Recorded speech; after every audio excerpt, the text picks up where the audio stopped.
Mr. Jacob neyanziza nnyo munnange okunzamu ekibuuzo kyange ekyo era nkitegedde bulungi nnyo era buli kimu kyogedde tolimbye wekiba. Kaakati mbadde nsaba onzemuko n'ekibuuzo kyange kino ekirala nga kikwataganako ne ku mukwano omukake ogw'okwesiba ku muntu n'omwesibako naye nga gwe kennyini naawe odda ku buliri neweebaka bw'oti n'obirowooza n'ogamba ono omuwala tandiiko.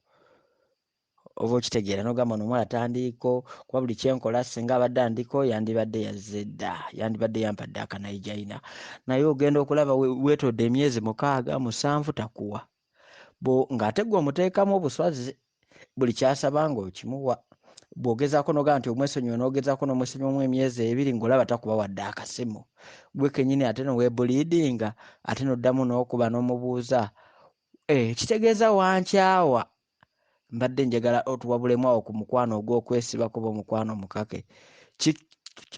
Bwe kiva mu kukaka omuntu nga takkiriza nsobola okuteeka mu kuddogo nga nze mpulira mwetaaga oba kiba kijja kuntuulamu mu maaso eyo.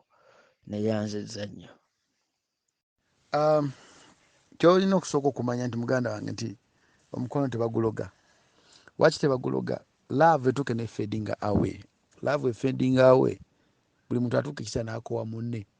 Waliwo time weetuuka omuntu ng'omukooye ate nga wamuloga n'akola ekintu oluusi n'akuleeta okuba nti no omwejjusa ki wakikola. Then otunulira nnyo ekintu ekiyitibwa sex. Sex si gwe mukwano naye mu sex omusobola okukeera ku makya okuvaamu omukwano. Gutya nti osobola okukeera ku makya n'ogula omukazi ne muggyiramu by'omukwano n'ova mu bwa kasitoma n'ofuuka boyfriend we n'omwagala. Okitegeera naye kisinga okuba ekikulu nti nogwe kennyini omusajja kwekeera ku makya okuba nti olina ebintu omukazi byakwegombako. Ebiseera bisinga abakazi abo obasaasira because babagamba ebigambo bingi. Leero Jacob n'amukwana, leero gwe n'omukwana, oli n'amukwana. Kati mukazi wattu okwawulamu ebigambo by'omuntu omutuufu n'omuntu omutali mutuufu kimubeerera kizibu. Kyova olaba batukalubiriza nnyo kubanga singa era tebatukalubiriza singa era sitiira omutuukako nga yafuuka kyangaala. Omukazi akuwa obuzibu, I think ye mukazi aba omulungi okulemerako n'ozuula lwaki omukazi ono annumiza, lwaki omukazi ono yeeraga, lwaki omukazi ono yeewa value. Kubanga omukazi ateewa value nga omukwana manya ne mu nnyumba yo tajja kwewa value era n'ekisenge kyo tajja kiwa value. Okitegeera naye wakeera ku makya nakkalubirizaamukko manya n'ekisenge kyo ajja kiwa value.